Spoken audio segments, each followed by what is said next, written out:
NANI?! Well, recently something has came to my mind, and that same thing is basically that I had lots of tests with the RX 6800 and the RX 6950 XT, but somehow I haven't made many videos on it. I made some videos of the RX 6800 when it was kind of released and I got the sample, but after that I didn't make any more tests, and people that watch my channel and have the 6800 maybe want more 6800 tests. And I also have the 6950 XT, I don't have it here, I had to send it back, but I have the tests, so why not make use of those tests and make more videos with it? As usual, we have 1080p, 1440p and 4K benchmarks, and we have GPU specifications of all the three cards, then we have side-by-side comparisons, and then we have the benchmarks with charts. That's how my videos work. But the main point of this video is for you to see that if the performance difference in between these three cards compensates or not the price difference. The 6700 XT is currently below $500, sometimes even $459, $449, depends on the model, but at most scenarios it will be at $499. Then we have the 6800 that is close to $700, which makes no sense since we can get the 6800 XT at $729, and then we have the 6950 XT that we can get below $1,000, and really close to the 6950 XT you have the 6900 XT that is currently at $729, and that's a killer deal. Now, is it worth or not? Let's go to the benchmarks. Today's video sponsor is GVG Mall, where using my SKG discount code leads to a 25% off across several products, making a Windows 10 serial key only $16. After the payment, you'll receive the key in your account, and all you need to do is to introduce it in your Windows settings, and bam! You have an activated system.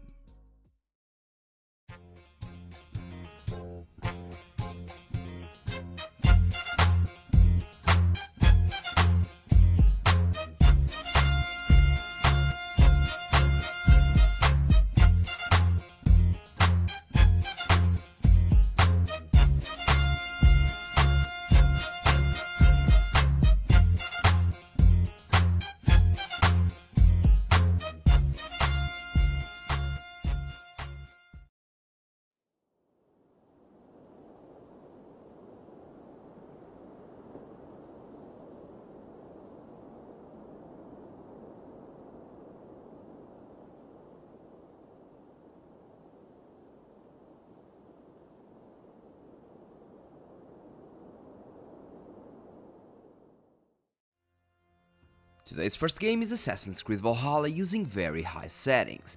In this game, even at 1080p, the 6800 is only 14 FPS faster than the 6700 XT, and we aren't CPU bottlenecked there, as even the 6950 XT can run at 170, which is 30 FPS over the 6800 and 44 over the 6700 XT. As we go to higher resolutions, the percentage difference in between the 6700 XT and the 6800 gets bigger, maybe because the 6800 has a lot more cores, TMUs, ROPs, and also more bit buzz and infinity cache. At 4K, the 6700 XT barely manages to hit 50 average FPS, while the 6800 handles its own at over 64 and the 6950 XT sits comfortably at 80.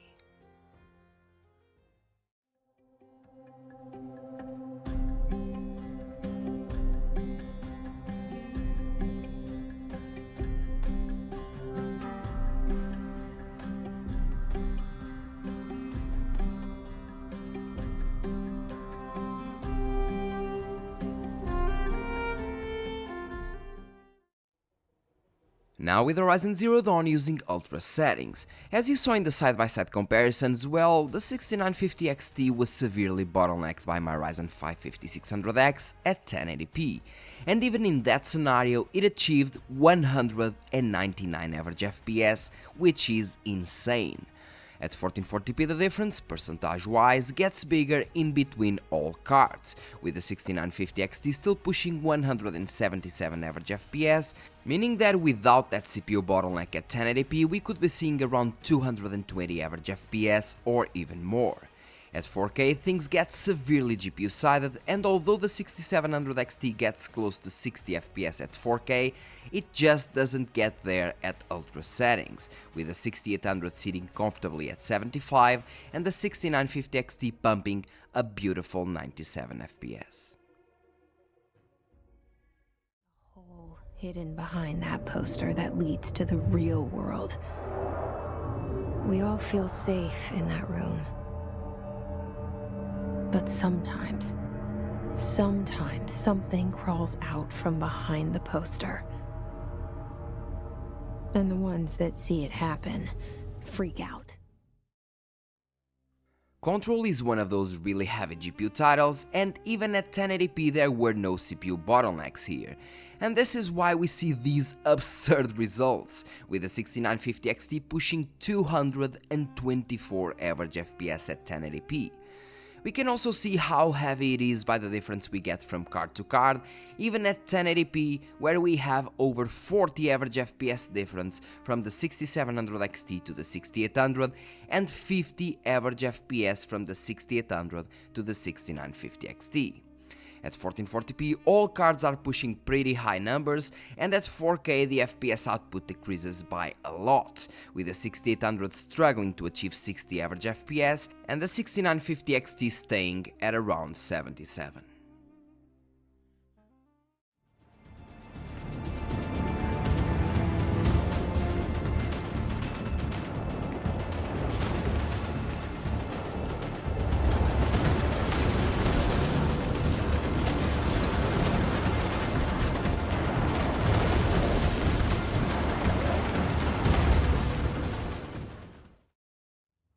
Gears 5 is another title where we were severely CPU bottlenecked at 1080p when using the 6950 XT, and that's why you see it pushing only 6 average FPS more than the 6800, with the same pushing 40 average FPS over the 6700 XT. At 1440p though, the bottleneck gets shortened or eliminated, and the performance difference starts to stand out, with the 6700 XT still pushing a good 90 average FPS, the 6800 going to 125 and the 6950 XT going over 157.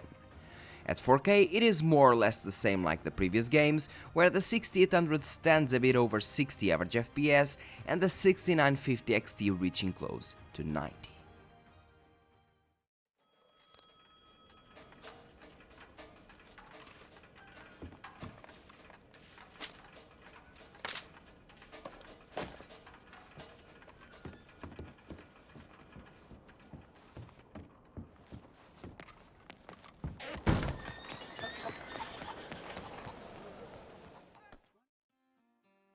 Red Dead Redemption 2 is a title that benefits quite a lot from smart access memory, mostly in the minimums that are horrible without it.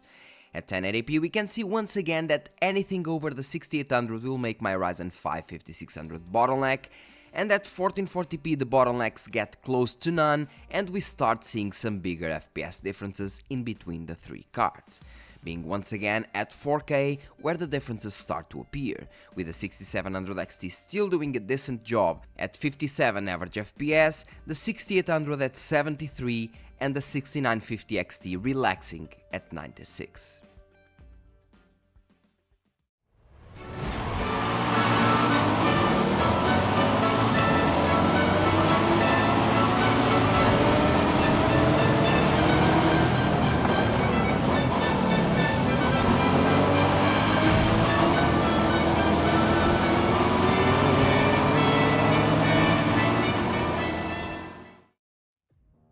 Forza Horizon 5 is one of those titles where all recent AMD GPUs run like champions, and mostly due to smart access memory, that just delivers an exceptional performance boost that most people won't have when upgrading GPUs. Focusing on those same results at 1080p and 1440p, the difference in between the 6700 XT and the 6800 isn't much, with even the 6950 XT not being astonishingly faster than the other two cards. But at 4K the percentage differences get bigger, with the 6700 XT still pushing 75 average FPS, which is pretty good, the 6800 going further to 95, and the 6950 XT eating a sandwich at the sunset while pushing 117. Great results overall.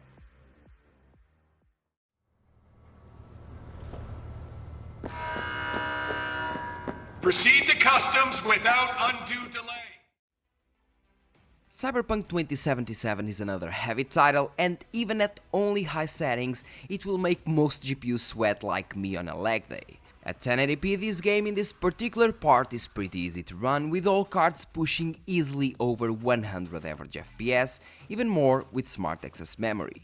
At 1440p the results immediately decrease by a big amount, mostly for the 6950 XT that went from 224 to 142 average FPS. At 4K all cards get demolished by this game, showing how much pixel sensitive Cyberpunk is, with even the mighty 6950 XT working hard to push over 60 average FPS, which is an insane drop in performance. But anyway, let's move on. Can be a little rough. Move around a bit to make sure you didn't break anything. Now we have Call of Duty Warzone in the usual orientation mission in order to test GPUs instead of testing the CPU. Yes, because 90% of people in normal gameplay situations here will be either CPU or RAM bottlenecked, and that's why I use the orientation mission to force the GPU load in this particular game engine. As for the results, at 1080p and 1440p the three cards are pushing easily over 150 average FPS, which are really great numbers. And even if you want a 4K monitor to play this game, well, don't worry, because as long as your CPU is good enough, even the 6700 XT will be able to push 85 average FPS in most cases, with the 6950 XT going as high as 140 average FPS, even at 4K max settings.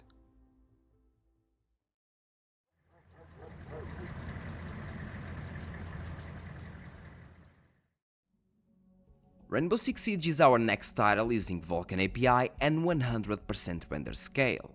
Once again we have an obvious CPU bottleneck at 1080p, not allowing the 6950 XT to push more than 520 average FPS. Not that we need more, of course, unless you have that Area 51 640Hz monitor. As soon as we go to 1440p, the difference in between the 6800 and the 6950 XT finally appears, with the 6950 XT pushing 107 average FPS more, as it should. And 4K resolution also shows us some really respectable results, with the 6700 XT pushing 125 FPS and with the other cards being considerably over that.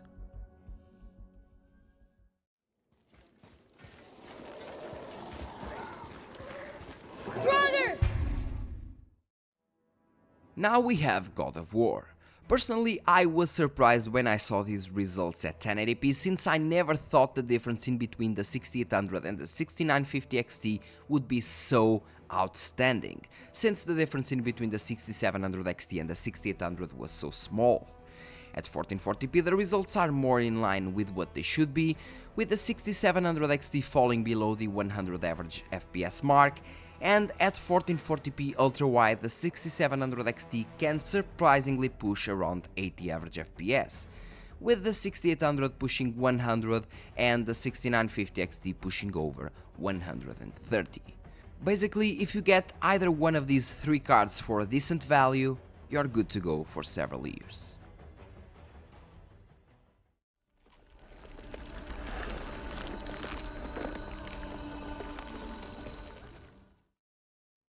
Today's last game is Resident Evil Village with the RE engine that loves AMD GPUs. I can tell you that at 1080p the 6950 XT was still a bit bottlenecked, and even that way it managed to push over 320 average FPS in this game, which is just insane.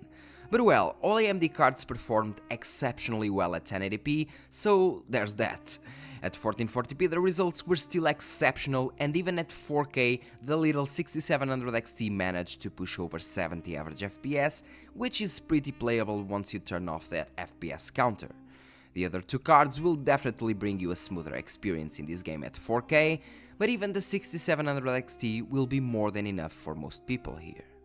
So yeah, let's move to the conclusion.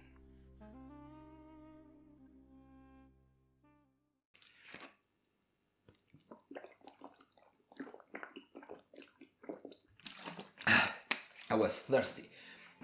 So guys, as for the conclusion, what do you think about the performance and the prices? As I told you before in the intro, well, the 6700 XT can be found at below $500. It is currently obviously not a card for 4K, but it will be an amazing card for 1080p and 1440p, and in some scenarios even 1440p ultra wide, and in some really extreme scenarios or lighter games, maybe 4K is enough. It will be enough for 4K, but mostly 1080p and the 1440p card, okay? Then we have the 6800, unless you can get one by AMD Direct, which is sold at MSRP, then it is a good deal. But mostly if you can't really get it below $650, then it is a very bad deal, because you can get at close to $700 you can get the 6800 XT, that it is quite faster than the 6800 non-XT. It has more cores, more computer units and so on. On top of that you have the 6950 XT that you can get below $1000, and just a bit below in terms of performance you have the 6900 XT that you can get now on Newegg for $799, and that's a killer deal.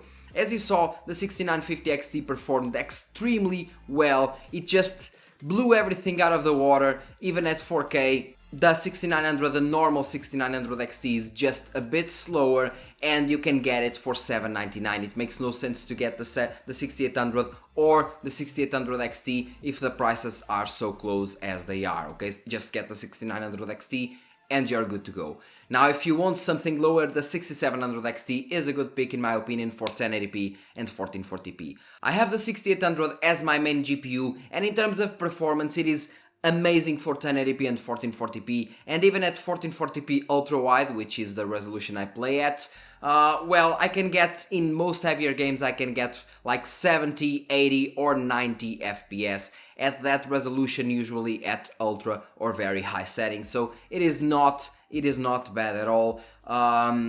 So it is still a very good card. The 6800 XT will be a bit better, but as I tested the 6950 XT, that card is just a monster.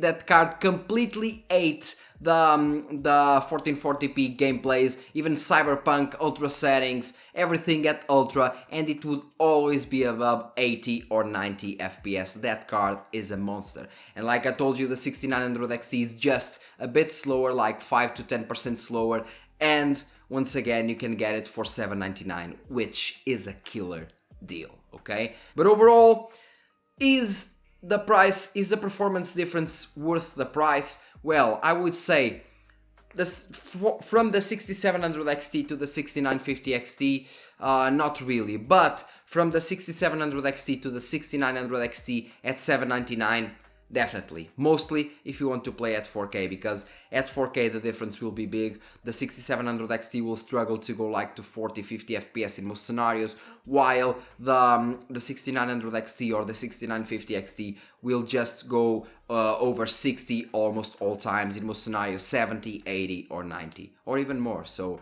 yeah, for 4K it is worth the price difference. For other resolutions, for 1080p and 1440p, just pick the 6700 XT, and if you want to go heavier 1440p games, then the 6800 is also a choice, if you get one cheap. So guys, thanks a lot for watching. Don't forget to like, subscribe and share this video, because that really helps a lot. And well, I guess I see you in the next one. As always, leave your comment in the comment section and let me know what you think about the results, and if you agree with me or not, if the price difference is worth it, or if the price difference is worth it or not, because well, this is just my opinion and I know what's yours. I want to know what's yours. Yeah. See you in the next one.